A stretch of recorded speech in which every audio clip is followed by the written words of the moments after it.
Like all learning, reading should be fun.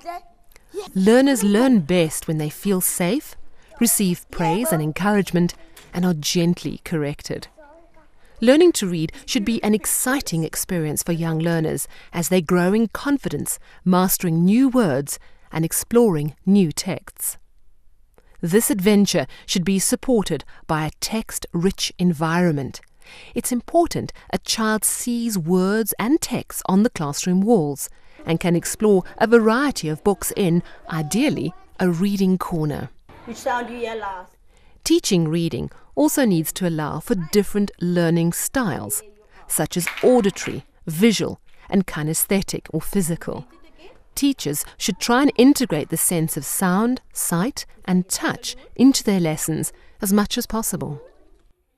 Teachers should try to make their classrooms supportive reading environments through displaying relevant letters, words, and pictures on the walls, putting learners' pictures and writing up on the walls, having a library of books, and a reading area where learners can look at many different books.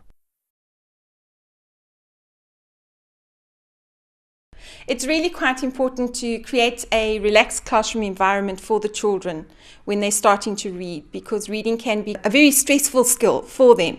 If the classroom is a print-rich environment, they actually will just gather words as they go through the year.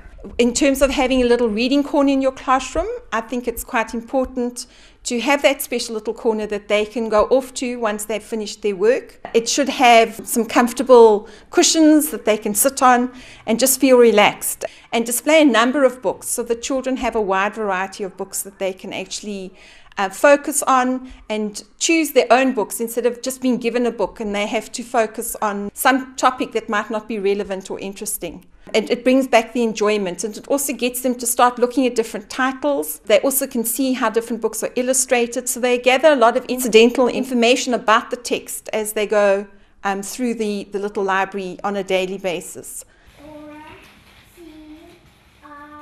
As you're working with the children, it's quite important to make them feel relaxed, make them feel comfortable, not let them stress about the fact that they might not understand a word or possibly saying the same word incorrectly all the time. You come to their aid, fill in the gaps, and then they actually feel quite comfortable. I try to refrain from the children helping each other, because then you have one dominant person taking over. So the children need a chance to be able to sound out the words, to be able to read the words at their own particular pace and at their own particular learning level that they're requiring those skills. In terms of making sure that reading is fun, I think it's important that it becomes a very casual, happy environment where there's not an emphasis on always having the words right. It's making sure that the children have the opportunity to try, to sound out the words, and then to actually put the words back together or the letters back together to actually interpret the word. If it becomes a teacher drilling a set of words, then often children struggle because they know that they're going to get that word wrong, and then they start panicking about that. And the minute they become stressed, then reading is not enjoyable at all.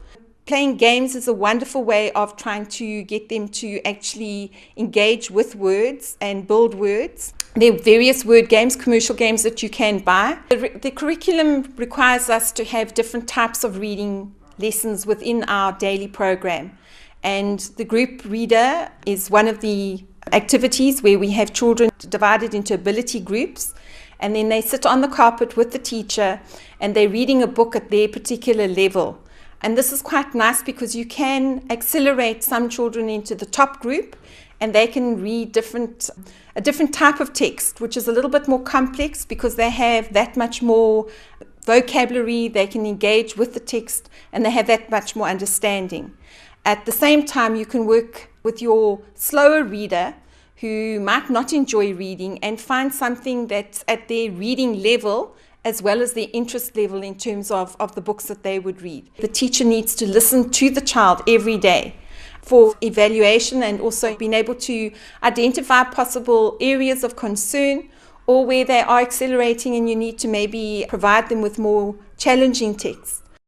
The other children sometimes get bored at their tables, so you need to make sure that you engaging them with activities that are consolidating skills and concepts that you've taught in class, either in the reading lesson, so they could possibly be doing a comprehension activity, or they could actually be doing a writing activity based on what they have just read, but quietly at their tables, giving you the opportunity as a teacher to work with your groups on the carpet.